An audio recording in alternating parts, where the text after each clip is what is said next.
Good morning, my favorite carbaholics. You know, I thought about something this morning. I get a lot of people asking, how do I freeze my bread?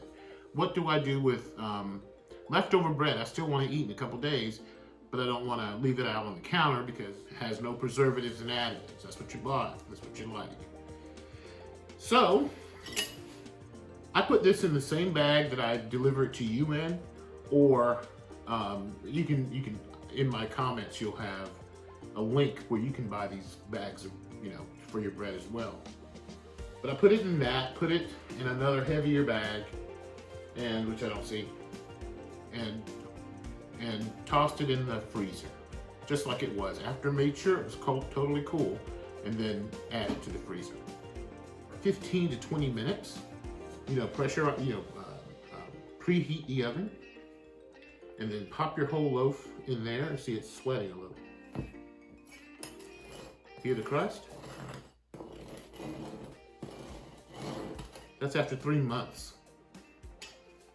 You just bring it out. Sourdough and some yeasted doughs freeze very well, and this is one. So let's cut into it together, because I don't know any more than you do.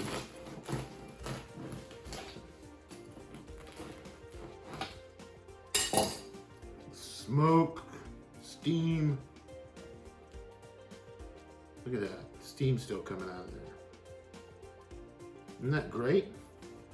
After 3 months. Now I want to make some sandwiches with this thing. And I don't want big long cuts of bread. So I'll come down this side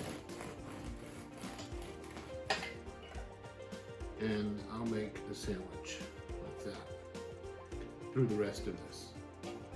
Okay, if you have any questions about how to freeze your bread and how to package it and how to defrost it, the way you defrost it is you bring it out onto the counter, you open up the bag so that it doesn't sweat in there, and let it come to room temperature. Shouldn't be more than a couple of hours, if that. I put mine back in the cast iron, for that waiting period. So do what you will, but freeze it if you're not gonna eat it. And then thaw it on the counter with the bag open, put it in the oven for 15 minutes with it on 325, and then carve it up.